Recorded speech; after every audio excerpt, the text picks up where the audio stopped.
Welcome to another exciting episode of 60 Plus Uncensored, the show where we have real, unfiltered conversations with people over 60 who are still working, growing, living with purpose, and refusing to fade quietly into the background.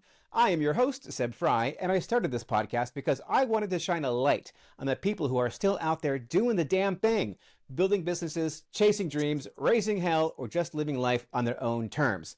I'm excited to welcome a true trailblazer in the world of senior travel, Debbie Dotson. She's the heart and soul behind Senior Travel Adventures. As host and creator, Debbie empowers curious, bold explorers over 50 and over 60 to take the trip and live life on their own terms. Under her guidance, thousands of seasoned travelers have discovered new destinations, tech tips, and the confidence to jet off solo or in small groups. Debbie, thank you so much for being here. Would you please tell us the Debbie Dotson story? Oh my gosh. Well, it's a really long one because I am 68 years old. But basically, I worked in the corporate world for many years. I reinvented myself. Two, three, four, five careers. I'm probably in about my fifth or sixth career right now. I'm a adjunct professor. That's my part-time gig. That was my quote retirement job, but I don't believe in retirement. I believe in rewiring. You don't retire, you rewire. So I'm in the process of rewiring, and that's how I came about starting to do the senior travel thing. I was doing technology training for seniors, and I don't even like the word seniors, by the way. In fact, now I wish I had not used the word seniors, but now I'm branded as Senior Travel Adventures. But I don't like even the connotation of what a senior, the word senior is. Age is just a number. It shouldn't limit us from embarking on exciting adventures because life is still full of opportunities, whether we're over 50, over 60, over 70, even over 80. I actually have my own podcast, actually a little cable show in a couple of regional communities, and I've interviewed two women. One is 87, still travels solo. Another is just turned 90. She's been traveling solo for 50 years. So, I think that we have to just focus on that each stage of our life brings us possibility. It's up to us what we do with what we have. And, I think people are the numbers are holding them back. And I want people to start thinking about how they feel, how they think. And, I'm not talking about physical ailments. I realize that, some people at some ages have significant physical challenges. So, but I'm thinking that I know a lot of people, I think back to when my grandma was my age. She seemed like old, right? I don't feel like my grandma. And so I think that there's a lot of us like that. I don't you think that that's the case, that a lot of us just don't want to feel or don't feel like that old number that it used to be from back when we were little? I just Well, that's I that's certainly my experience. I mean, when I go around, I mean, like I see really amazing people who are out there, still like, raising hell, right? I mean, like they are out there like living yeah. life, like very similar to how I imagine they were living life 20, 30, maybe even 40 years ago in a lot of cases. Well, I'm just wondering, like, about that. I've actually pondered that several times about what makes someone feel still energetic, still feel young in mind and spirit, and what makes them feel like they got to sit in the rocking chair kind of a thing. I mean, I just look at what has transpired over those years, and maybe when they were younger. I mean, my brain, if I don't look in the mirror and I don't think about that my knee hurts or my back hurts, I feel like I'm still in my 40s. I mean, that's my mindset. And so what I try to do with the travel side of things is to keep people thinking about that, to keep them thinking that just because you turn 65, 70, 75 doesn't mean that you have to stop enjoying your life. And in fact, in many cases, we, if we've done okay in our lives, we have the means to do that. But I also do respect the fact that some people are on fixed income. So when I talk about travel on my show, I like to focus on different age groups, different trips, different, what the structure of the trip is. I recently had a couple. He's about to be 84. I didn't ask her age, but probably she's in her 70s. They've done the Camino de Santiago several years in a row since 2014. And not just what I'm doing the Camino in October, but I'm doing the final stage, which is about 70 miles. You have to do 100 kilometers to get the Compostela certificate. But they actually started in Saint-Jean-Pierre, France. They crossed the Pyrenees. It took them 40 days of traveling of walking to get to the cathedral and to get their certificate. And this was when they were in their 70s.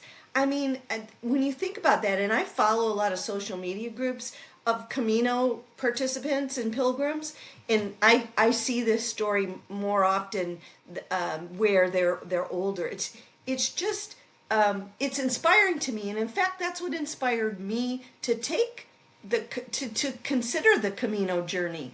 I felt like I was past my ability to do that because I had a couple of things wrong, small things, thankfully nothing major. But I used to be, when I was 37, I decided to become a triathlete. I was not skinny, I was not fit, I was none of those things. And I participated in more than 200 or 300 events from age 37 to age 60. And I'll tell you what stopped me from running. I broke a bone in my foot just randomly, not working out, walking from point A to point B, twisted it. That stopped me from the run part of it. I did get back on my bike, and I love cycling. That was my favorite part of triathlon, was the cycling part.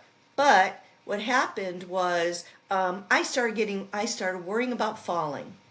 And, I clipped in with my pedals. And so I was like, oh, I don't know. I have, the doctor said, oh, you have bad bones, your bone density. You need to go on, I'm taking, medication for osteoporosis, that type of thing. And so I kind of got myself convinced that those days were over, that I wasn't able to do those things anymore. And it took a couple years of just rewiring, that part of my brain to say, wait a second, let's see what you can do. Let's not think about what you can't do. Let's see what you can do. So I started walking more again and going to the gym every day and feeling better because, working out alone, just walking, taking a 30-minute walk is great for your brain health and your emotional, all that stuff. It improves that right away. So I thought, okay, let me see what I can do. And then I went on a river cruise, my very first river cruise. I wasn't sure what to expect because I thought, okay, maybe they're going to be a lot older. And I was pleasantly surprised about the mix of people on a river cruise. And I like the fact that it was, that there was that age range. So I met this couple, and they're from Texas, from Austin. And they're in their 70s, and she has a lot of physical problems. And she started telling me about the Camino de Santiago. And I was just amazed at her ability to do this. So I said, well, you know what? Maybe that's something I can consider. And so a couple months after that, I've kept in contact with her. And, she encouraged me. And really, it was because of her that I even knew about this. I didn't even know about the Camino at all until then. So she got me going. And so I credit her encouragement for me to be doing the Camino. And so, I want to pay that same thing forward. And that's what I try to do with what my newsletters, with my website, with my blogs. Today I did a webinar via Zoom about solo travel over 50, because so many people are fearful of solo travel. So, you might wonder why, since I mentioned I have a husband, that I travel solo. I He doesn't want to travel anymore. That's just the bottom line. He's at the age where every time I do come back from a trip, if I've had any air travel issues, he's like, "See, that's why I don't go. See, that's why I don't go." Now he uses the excuse that he takes care of the cat. But he does, which I appreciate. But, it's just one of those weird things. He's like, I just don't feel like going. I'm like, "Are you sure you don't want to go?" I offer all the time, "Are you sure you don't want to go?" No. And then you talk to friends. You say, "I'm going to go to XYZ. Are you interested?" They're all interested. "Yes, yes, yes, we want to go." You tell them, "Okay, well, we've got this date. This is how much it costs." They all just evaporate. And so I told myself a couple years ago, I can't, life could be short. We don't know what we have. We don't know what tomorrow holds. While I'm healthy enough to go, while I have the ability to go because of being a part-time professor, I can take time and go, I'm going to go. And so in December of 23, I took my first truly solo trip for me. I had traveled for business for a long time solo, but that's different, I think, in a sense. I planned my whole trip. I had never done anything like I did. I took the train. I did it all myself. I went to England. I went to London, and then I took a train to Liverpool, and then I flew from Liverpool to Dublin. Loved Ireland. That's back on my list of return trips when I get through the trips that I are really high on my list. So coming up for me travel-wise, I am going to the Camino, and I'm going to walk. I'm going to do what they call the slow version, and I have it's over about a 10-day period. My biggest day is about, I think, 11 miles, which, when I go travel and I go visit cities and go to museums and go see sites, it's easy to put 25,000 steps on my watch, So I'm thinking I can do 6 to 11 miles over, let's say 9 full days of walking. I am not going fast. I'm going to stop and look at all the stuff. I'm going to look at all the churches. I'm going to do all of that. And then I thought, well, if I'm going to fly all the way there to Spain, I'm going to go to Morocco because Morocco's on my list. So I'm joining a tour. I'm not doing Morocco alone, although I'm not afraid to do it alone, but I decided, somebody that I met on a solo trip said, "Hey, we're going to go to Morocco in October," and I was like, okay. So I joined that tour. And then, because I'm trying to build, my own following, I got a media pass to the World Travel Market. And the World Travel Market is in London. So this will be my biggest trip to date, with the 3 components. I have no idea how I'm going to pack for all this because I'm going to 3 distinct locations with 3 distinct climates. So it should be interesting. But I want to do things that I can tell my audience so that they're excited, that they're excited about doing these things too. And about removing that fear factor. I have multiple mottos. One of them is replace the fear with the fun. People that get worried about, what if the plane gets canceled, or what if I'm delayed, or what if I don't know what happened to me that I used to be, when I worked in the corporate world, I was stressed out all the time about travel. Now, no stress. I go. If my flight, I worry about if I'm going to make a connection, but otherwise I'm not going to worry. I don't stress about it like I used to. And I don't know if that came a little bit with age, but I don't stress over that at all anymore. Because I just went to visit family in the U.S. Into Alabama, and my flight thunderstorms and all kinds of crazy things, of course, when you go back to the Southeast.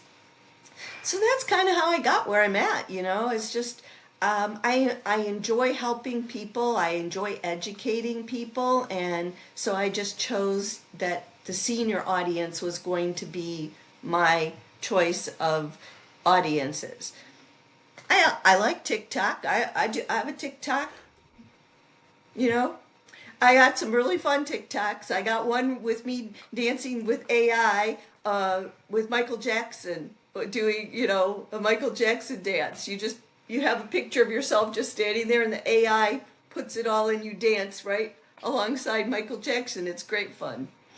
Um, Sounds like it. So, one thing I was wondering about though is that you mentioned that you are or were an adjunct professor. Adjunct I professor am. of what?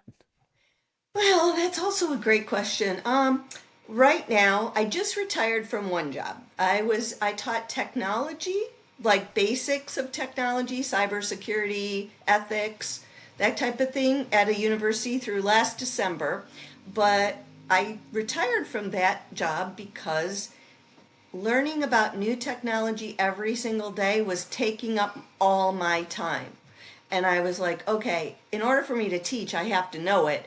And I just didn't want to do that anymore. So at the same time, over the last 6 years, I worked for two universities. So now I work for one, and I teach brand new students to our institution. So my program is called Program and Career Exploration, or PACE. And what PACE is about is time management, goal setting, learning the online portal, digging into their programs that they're in. And I have students all the way from 17 to 60. My oldest student so far over 6 years has been 60. Right now, I have a girl that just graduated from high school in Germany. Her father's in the military. So I have students globally, which is very interesting. But one of the things that I like about teaching this particular course is that I can change someone's life. When I first, I'll go back way back because you asked the question, but I graduated from high school in a blue collar family where college education was not even on the table. And it and I just decided when I was 21, I was married very young, had a child very young, and I decided I wanted to go back to school. I wanted to become a professional of some type. So had a mentor at community college. He wasn't much older than me, maybe 4 years. He was teaching part time, and he's the one who told me you can be anything you want to be. You can do whatever you want. You just have to, do things to prep for it and get the education. Anyway, let's fast forward now. It's how many years later? 40, 45, I think. 45, 46 years. No, more than that. I'm 68. So I was 21. So that many years later, we are still friends. Oh, wow. But I, that, he was my mentor. And without him, I don't know where I would be today. And so if I can help just one student, and I know that I have done that with some students, that's what I'm about. So I like this course because it's not a structure, like it's not math, it's not biology. I mean, I could teach business all day long because I was in business and management and sales for many years, very successful in sales of educational technology. That's what I sold for years, was educational technology.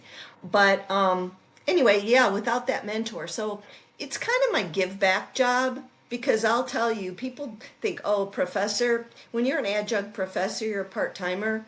It's not a good paying job. When I first started working at both universities, I could have made more as a Starbucks barista.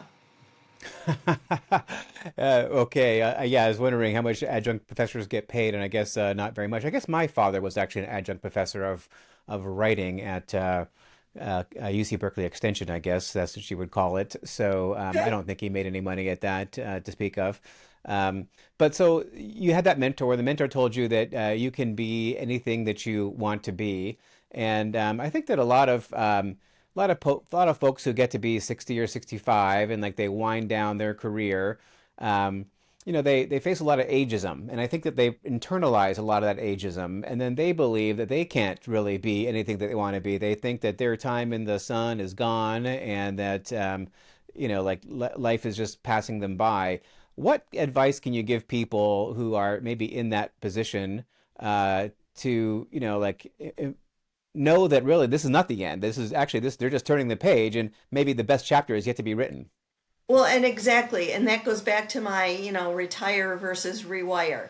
Um, I think you have to figure out what you enjoy though to do that to make that change because you know it's kind of a double-edged sword because I faced ageism and didn't realize it at the time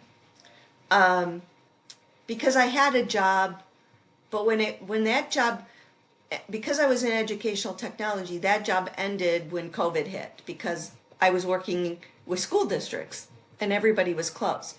And that at that time I thought I'm not going to get another job. How am I going to get another job?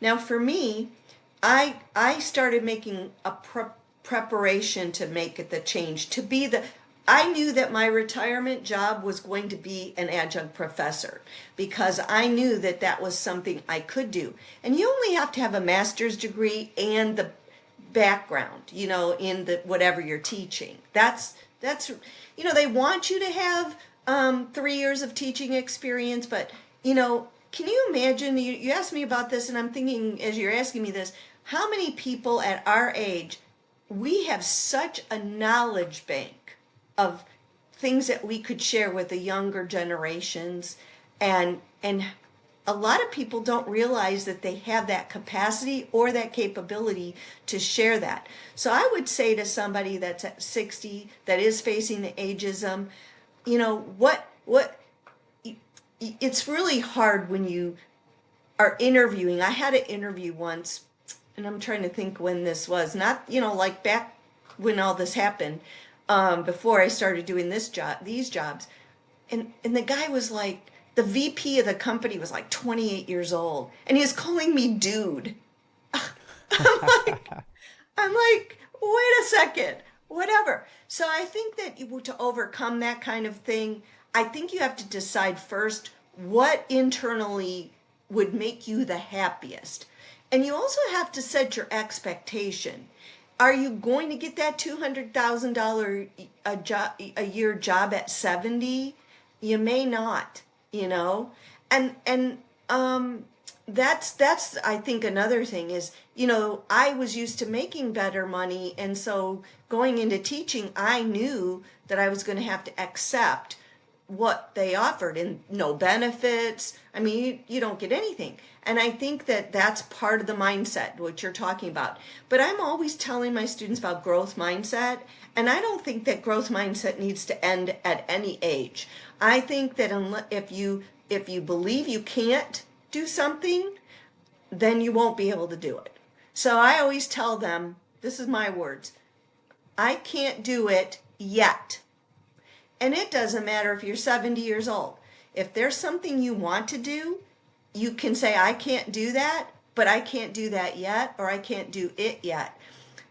Is that always going to work? No, but it does put your mind into a more positive place. I think that we have a tendency as we do get a little bit older to start to doubt ourselves. The self-doubt part of things is really part of why people can't reinvent themselves. They don't believe that they can do it. So it's the self-fulfilling prophecy. I can't do it, right? It's like Henry Ford said, right? Whether you believe you can or believe you can't, you're right.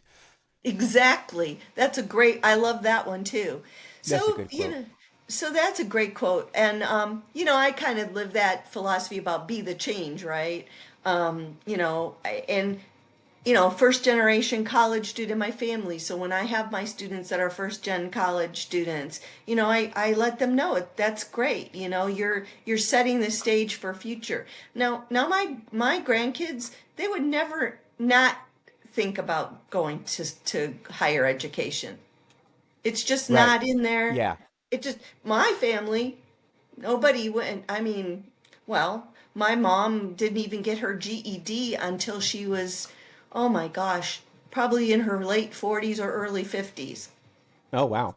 Yeah, Wow, that's incredible. it is incredible. She actually worked for Chrysler, not for Chrysler, but for ARA Food Services. She worked her way up. She was a waitress. She was an unwed teenage mother of me. And she worked her way up as a waitress. And she started working at the doctor's lounge at a big hospital in Michigan. And then she got this job at ARA and one of their cafeterias at Chrysler's World Headquarters, which at that time was in Highland Park, Michigan. And they saw potential in her and they started promoting her. And finally, she got to this plot where they're like, we can't promote you because you don't have a degree. And even though you have the experience, she didn't have the degree. And so she ended up running when they moved from Highland Park to Auburn Hills, Michigan, to the new Chrysler headquarters. She ran their entire food service division, 5 cafeterias, and I think like about 1,000 employees Wow. with a GED. Wow, that's pretty amazing. So, It was, yeah.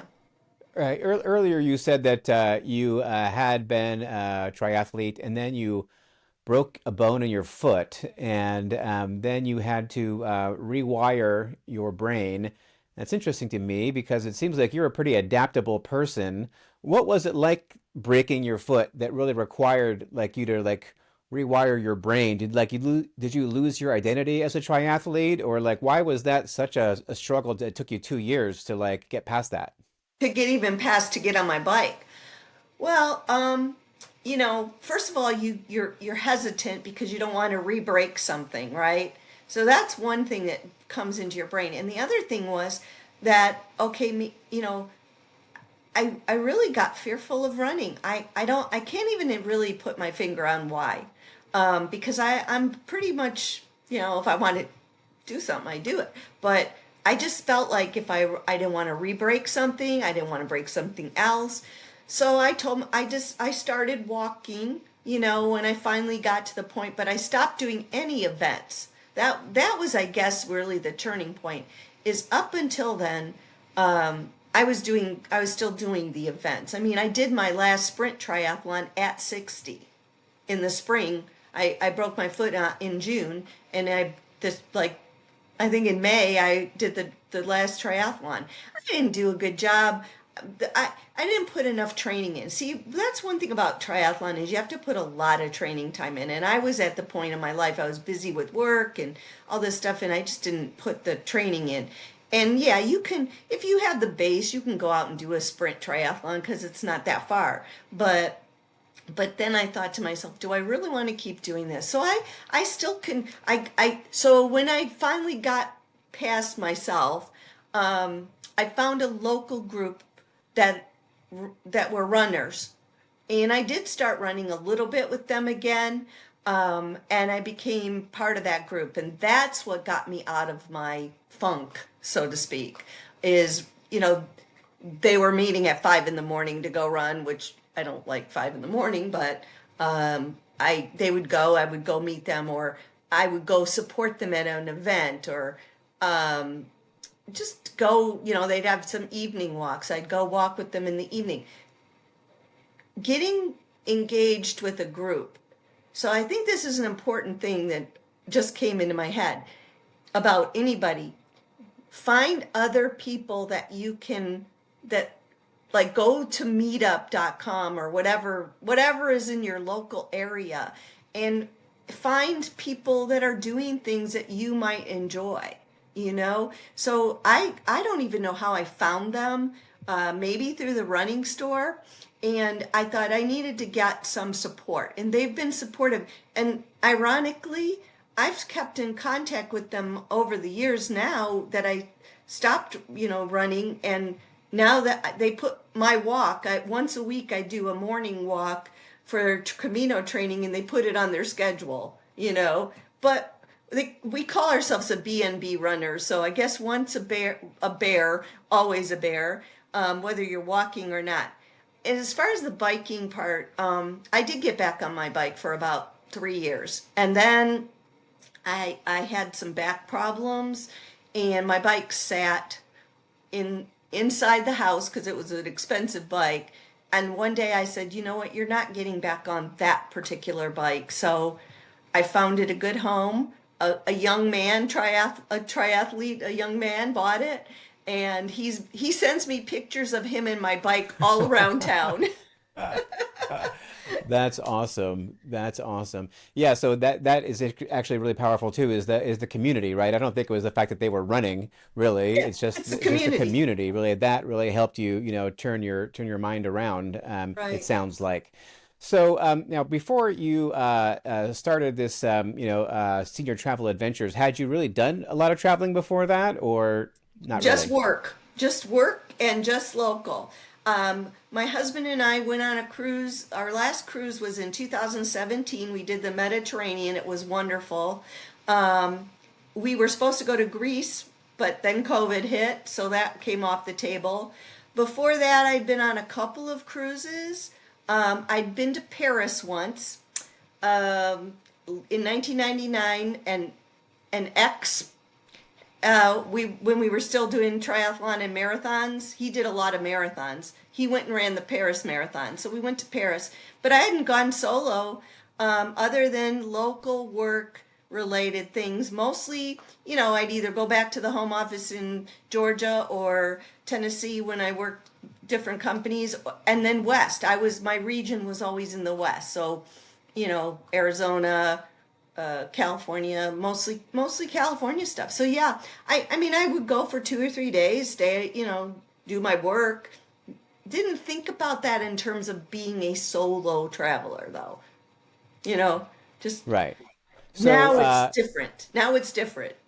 So solo traveling, let's just say that because I don't know, I would imagine that you probably have a fair number of people who are widows or widowers, right? And then they're like, well, what do I do now? Like I haven't really traveled, but I've always dreamed of, going, on a bus trip through Europe or whatever. Do you recommend that people who are new to traveling, like hire a travel agent or get on a tour, or should they start with solo travel, or what do you think for someone who's just getting their feet wet traveling after 60? It's so funny because I did an educational webinar earlier today, and it was about getting your feet wet more or less. What the different types, like independent travel versus group travel. So, I think I do 90% of my following is solo female travelers. I have some men, but not as nowhere near, obviously. It's funny because I know men travel solo too, but for whatever reason, they don't have groups on Facebook. I mean, one of the groups I belong to, there there's 640,000 people in this group of women over 50. 640,000. So, and then I'm in some other just generic solo groups. There's hardly any guys, but I know they do travel. So going back to what your question was, start small, take baby steps, and you don't have to just jump out and see the world. Now, if you want to do that, there are ways to do that. I think it's a great way for someone who's apprehensive to go with a tour group. I think that's a good first step. Independent travel is great if you feel like you can do that, but so many don't. They're just afraid. And I see these comments over and over and over particularly from the widows, or maybe recently divorced or something. They're well, what if I'm lonely? I'm going to tell you, sometimes you might feel lonely, but that's your thing. You can stop that by going and doing something or talking to someone.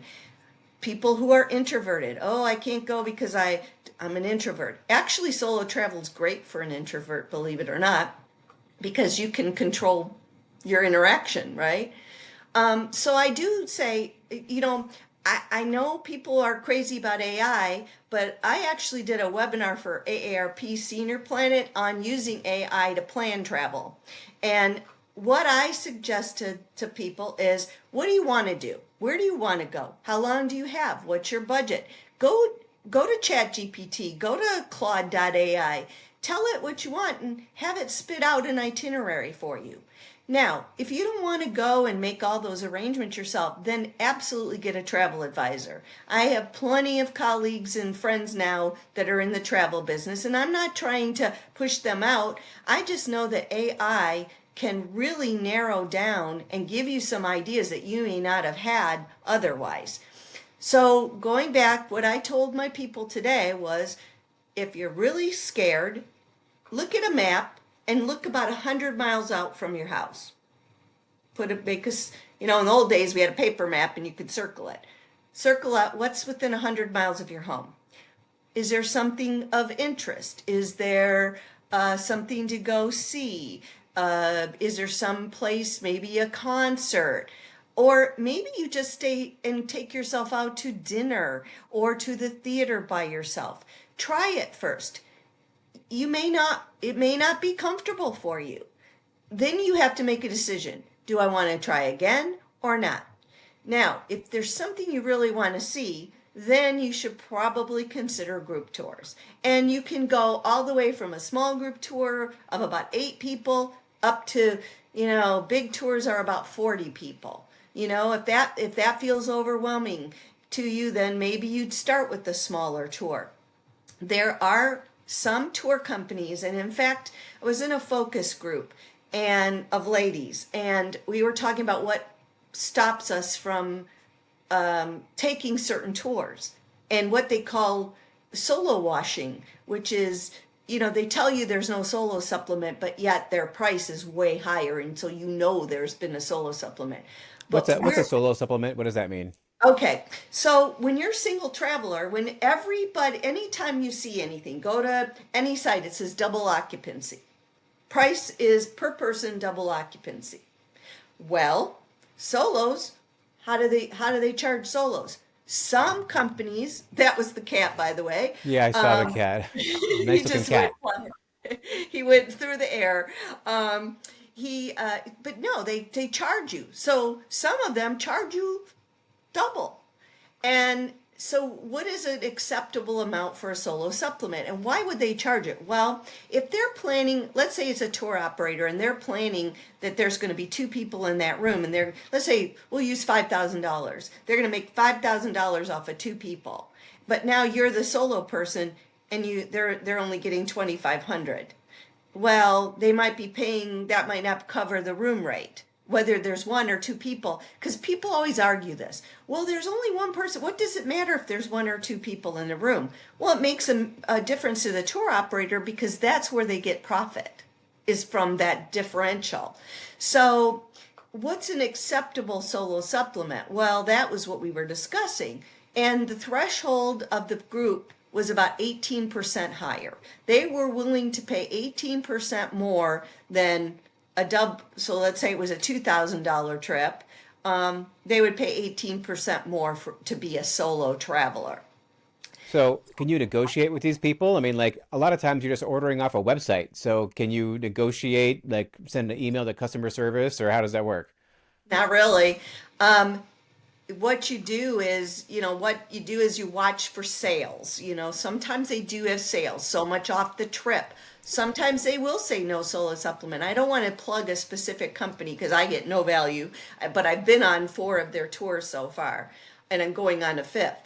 They have, for the last couple of years, they've offered a sale for like 2 weeks where they don't charge the solo supplement. And let me tell you, we crash their website every time because everybody's waiting. Right now, they say it's going to be, the rumor is September. Everybody's waiting. For me to go on that Rhine cruise last year, because I waited for that sale, I saved $3,000. I would not have been able to afford to go on that Rhine River cruise without that no solo supplement sale. I'm going to Antarctica they're charging me about 25% higher as a solo. And I did try to negotiate as a content creator. I got nowhere. So I just watch for sales. So yeah, they don't really negotiate because they don't care. They can fill their spots. Now, if you're flexible though, if you wait till about 90 days ahead of a trip, sometimes they'll put the no solo sale up there. But the most notorious for charging twice as much to a solo traveler are cruise lines. They're notorious. They Notorious for won't. that. Yeah, they won't. Or now one of them has started. They have like about 20 solo cabins. They're the size of a closet with no window. That sounds like a lot of fun. So, you said that most of your clients are women, and I've heard before, like like years ago, from young women, that they are really afraid to travel solo, right? They're afraid of all the things that women might be afraid of.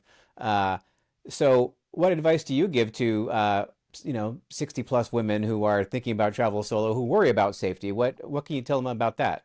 Oh yeah. I do have that on my blog. I did a whole safety thing on my blog. Yeah, it's challenging, especially when you go places where there's a lot of pickpocketing, right? So I there's different levels of what I say about security. One is know your surroundings, right? Um, Pay attention to what's around you at all times. I personally travel with a man a it's a manufacturer name called Travelon, and I travel with one of their crossbody bags.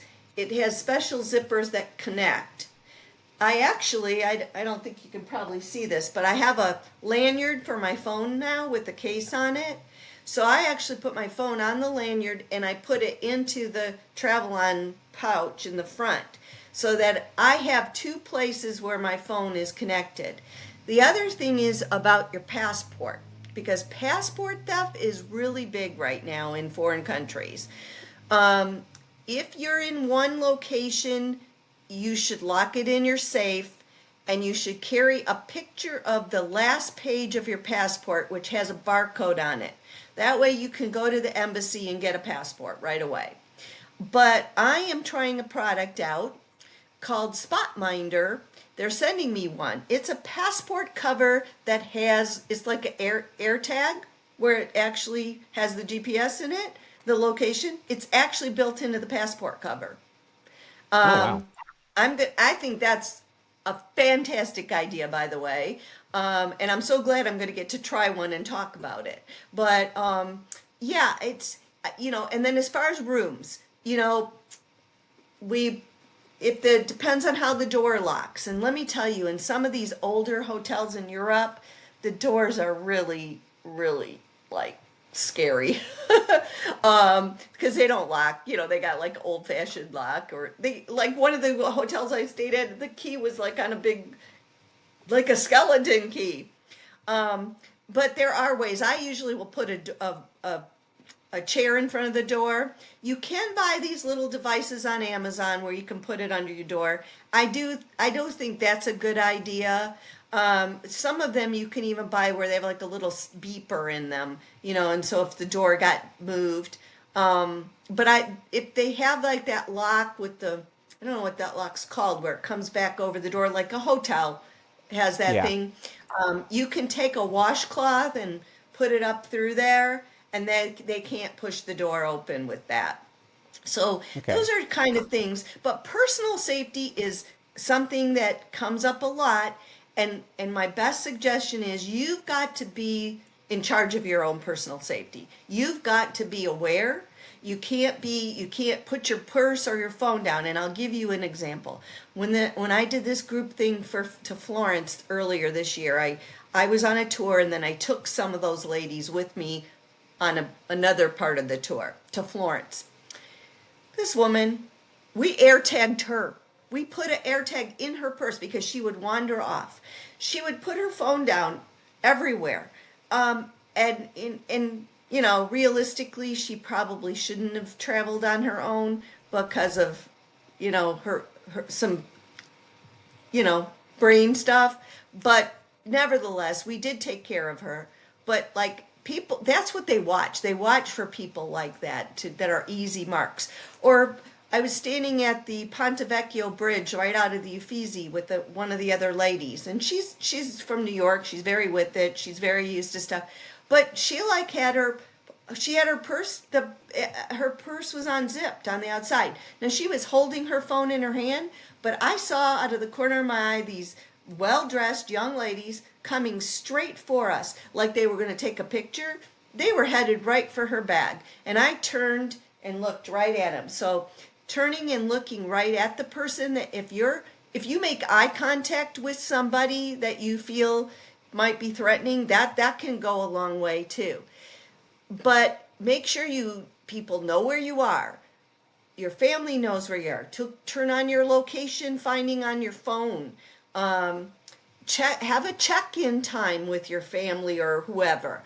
That if you don't check in with them by a certain time or 2 days or whatever, that they call out for something, right? But this is where also going with a group can help. You're still going to have free time and you're still going to be at risk if you're walking around and you have to be cognizant of your personal belongings. But when you're on like with the tour group, there's people looking out more for you, I guess is what I'd say. But don't get lulled into false sense of security. The other thing is wear money under your clothes. Don't have everything in one place. Don't have everything, all your credit cards and all your money in one place. Split it up. You can get these little things that go under your shirt. They put your money in. They'll fit your passport too.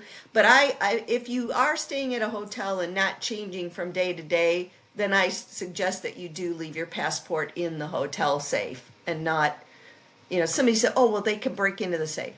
Well, yeah, they could, but you're more at risk carrying it out on the street than you are leaving it in a hotel safe. Right. So, what are your top like solo traveler destinations? Like not you, but like not Yeah. for you, but just for like if you were to advise some generic person you never met, like hey, where should I go traveling solo? What are like the top three like countries or like cities or like tours that you would recommend? Well, I think a really good starting point is probably going to be a country where you can understand the language if you're going totally solo on your own with no group. Because then, you can communicate, read the signs, all of those things, right? And Google Translate is your best friend, by the way. Google Translate, totally free. Read your menus, translates menus.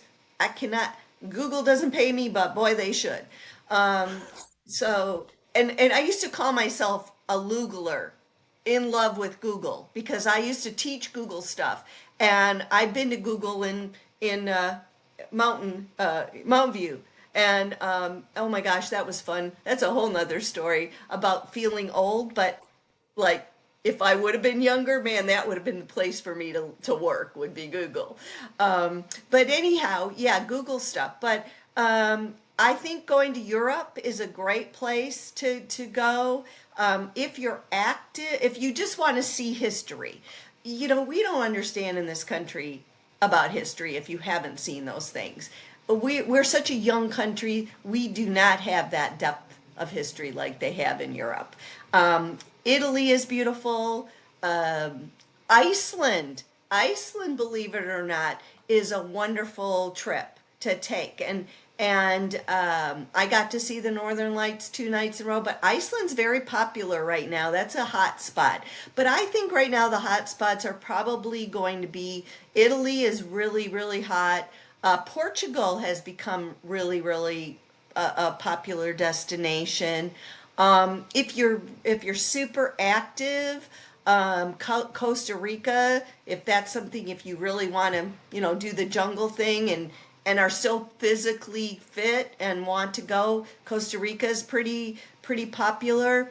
Um, And if you want to stay in the United States, the national parks that's been a very popular thing.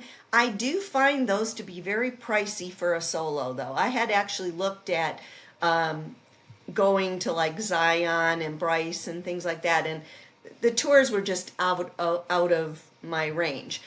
If you're not as physically fit and you want to see, and money isn't as much of an object, the Rocky Mountaineer. I took a trip with the Rocky Mountaineer last year. I did what they call a FAM trip, which is a familiarization trip. So I got it at a very discounted rate.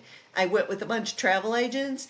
I think the Rocky Mountaineer does a fabulous job. They have both bus travel and the train. You don't sleep on the train overnight. But if you're like in the age group maybe where you don't want to do as much walking and you don't want to do as much physicality, Rocky Mountaineer through the Canadian Rockies from like Vancouver to Calgary or backwards, really great. Morocco's hot right now. Morocco's big right now for solo women travelers. And you mentioned younger women. I think younger women are starting to travel more solo now too. I think there was a time where they didn't, but I think they are. And I actually met a young lady out of the Bay Area. I had her as one of my first guests on my show last year. She started a company called Greet Her, and Greet Her will match you with your bestie anywhere in the world. So basically, you pay a fee to have a personal tour guide that can meet you at the airport. They can help you navigate their city. You can hire them from 2 hours to 2 weeks, you know, and they're like your companion. So if that's a good way also for solo travelers maybe to kind of not feel solo and kind of get their feet wet with somebody. But anyway, she's doing really well. She's gotten a lot of accolades lately, and Forbes picked her up just recently. But her company was born out of, she went on a solo trip to Morocco and she made a bad decision and could have turned out much worse than it did. She was able to fix the situation, but she could have been kidnapped. And she was so shaken by that. That's how she started this company. She wanted women, whatever age, to be able to travel and feel confident in their travels, and that's why she started the company. So she's I actually used her service for free. They gave it to me in Montreal because I didn't want to talk about something I hadn't tried, because that's another thing. I don't usually ever talk about things unless I've tried them myself. You know, and I'm honest about things too. If something isn't, if somebody sent me a product for free and it didn't do what it was supposed to do, I got this Echo Flask bottle. It does hydrogenated water. I mean, I get the concept. It's supposed to make you healthier and especially great for older people. And I did it every day for 2 months. I turned the little bottle on. It was all, connected to an app and all that. I couldn't tell the difference.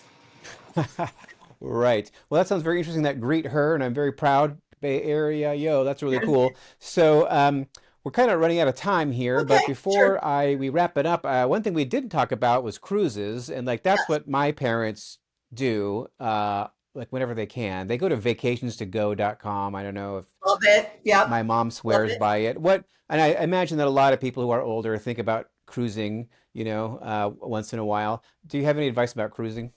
Yeah, I mean, I think the cruising is great. I think you need to set your expectation. If you want a super active cruise, Virgin Cruises is a much younger crowd. So that doesn't mean you can't go if you're in your 60s. That might be your thing. Personally, at my age, I would never go on a Carnival cruise. Sorry, Carnival, but it is not my thing. And don't watch the Netflix movie Poop Cruise because you'll never get on a Carnival boat. But it's all about, they lost power and the poop was coming up and the boat. It was really bad. But I think for people with ambulatory issues, cruises are a great idea too. And I feel like people in their like 80s, that's a great way to see the world. I'm actually trying to coordinate. I met a woman, she lives on a cruise ship. She's on one of those live on cruise ships. She's been I keep living on on the hearing about cruise her. ship. Yeah, her name she has a cat. She Captain the Cruising Kitty is her cat, and they cruise around the world. And but anyway, yeah, I feel like that's good because boats are they can handle like motorized scooters. River cruises, you could use a cane on a river cruise, but most of them won't let you with a walker. The other thing that happens on a cruise is you have everything's there, right? You unpack that's what my husband loved about our cruise is, he's pretty high strung. He liked being able to unpack once and go and see what he wanted to see, and not have to worry about all that. So I think cruising is wonderful, and vacations to go. If you can go on short notice, some of their deals are incredibly good. Now they do have a solo section. If you go to Vacations to Go, they have a little thing where you can look for solo cruises, and it'll tell you what the percentage is of, what it is for double occupancy versus a solo. So I do love. I mean, I'm just trying to think about where I want to cruise next. I thought about cruising around Australia. I thought about cruising Japan. Both of those are on my list of coming up things. But now I just booked Antarctica, Oh, and so I'm doing that in December. So October to the beginning of November is Camino, Morocco, London, home for 3 weeks, flying to Buenos Aires, and going on for 10 days on Hellenic, which is one of the Antarctic cruises. It's they're those are going to be active. Now you can cruise Antarctica on a regular cruise ship. There is a difference, an expedition cruise versus just a cruise. So, and if a person didn't feel like they were physically able but wanted to see Antarctica, major cruise lines have regular cruises. Not too many of them because they don't have a lot of they don't let the big boats there. But a friend of mine, a solo male traveler, he just came back from cruising Greenland with Princess Cruises. So, oh wow. yeah, Okay. he liked it. I don't know that that would be me because I'm still more of a go, go, go person. But I think that the one thing to end with is that don't fear it, enjoy it, embrace it. Um, just don't let that fear of what if hold you back because we don't know we don't know if tomorrow, we don't know if we're going to open our eyes tomorrow, you know? No, It, we sure don't. So and I go while you can.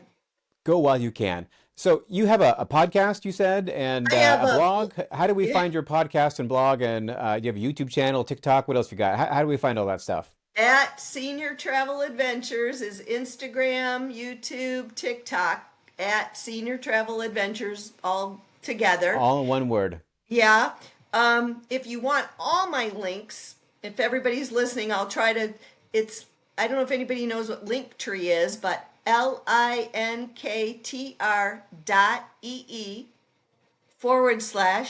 /ageless adventures. If you go there, it has links to all of my content. So I have a cable show that airs in Fresno on Xfinity through a public access channel. And that same show airs in Orange County, California on Village Television. So between those two, goes out to about 650,000 people. And once a month, I talk about travel. I interview someone on their travels. We show pictures. It's just fun. We have fun. And then that goes on to my YouTube channel, which is at Senior Travel Adventures. And then on my website, which is seniortraveladventures.net, that's where you can find all my blogs. So I'm four posts in on my Camino training, in addition to all my other blog stuff. And then, I post on Facebook. I'm Senior Travel Adventures on Facebook. You can follow my page, join my group. I do educational things for free. I have not monetized, really. I've gotten a couple free products, but really it's just been a labor of love. Wow. So you are certainly staying very, very active, and like I can really feel like your excitement and your energy level. And yeah, you don't seem like someone who's 68. You seem more like 28, I think, in terms of Thank your you. energy and enthusiasm. And I think you are a good spokesperson for the brand, certainly. And I'm going to go check those out, and I will have all those URLs in our show notes. Perfect. And also, you mentioned that Facebook group with 640,000 people in it, the solo travelers. What Facebook group is that? Solo in Style by Deborah Ives. Some people have stolen her name, but you want the Solo in Style with 632,000, I think is what she has. And then another company called Journey Woman, they have some stuff. And I'm a speaker for them. I haven't gotten hired, but I'm on their speaker list. But those are both promoting solo female travel over 50. Which of course is my niche, but any solo travelers, senior travelers, all comers can enjoy my content. Perfect. All right. Debbie, thank you so much for joining me Well, here today on 60 Plus thank you. Uncensored. I really appreciate it. So yeah, thanks again, and I will catch you on the flip side.